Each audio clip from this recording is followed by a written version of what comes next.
As I told you that my main interest was in monetary economics and monetary problems in the financial system, and I have written many articles starting from my PhD days. So it came as a surprise to me when in 1981, Dr. I.G. Patel was governor of the Reserve Bank of India, spoke to me one day on the phone on the early morning and saying that, would you like to come as Deputy Governor of the Reserve Bank? It took me a minute or two to think about it because I had not thought of moving away from the academic life.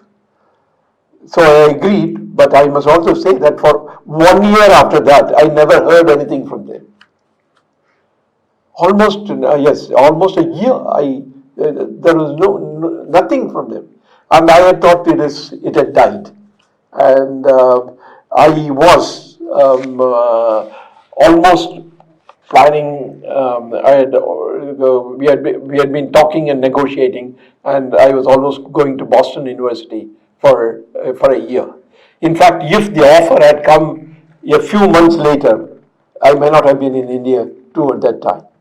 So, but in any case, that offer came, and then I don't know what happened because I didn't know anybody in the government to find out what is actually happening.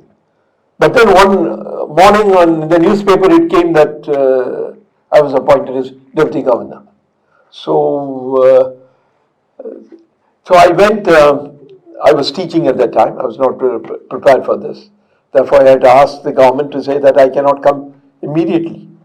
So they said that please come as early as possible. So, but in any case, I took one month to complete the course that I was teaching and went. In a sense, the Reserve Bank work is also academic. It is somewhat different from a pure government department because the problems that they are dealing with are of a nature that one has to really think through. The only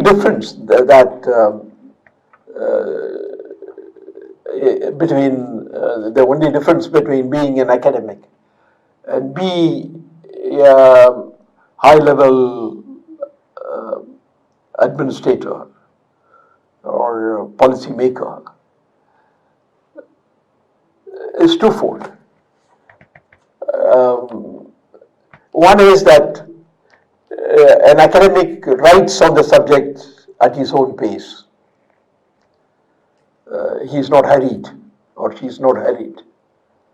But in government or in policy making, when a problem comes, if you don't muster up all your arguments at that particular point in time, you're lost, or you may have the right arguments, but if you can't marshal it at the right time, you fail. Therefore, it requires some special skill there, in the sense that the ability to be able to bring to bear on the problem your knowledge and your skills at the right time. The second one is a very interesting thing. I found out as I went there. For the first time, I had a file coming from below, signed by the executive director, saying something and proposing something. Then when it came to me, I read it and I did not agree with him. I thought that's not the right way to do it.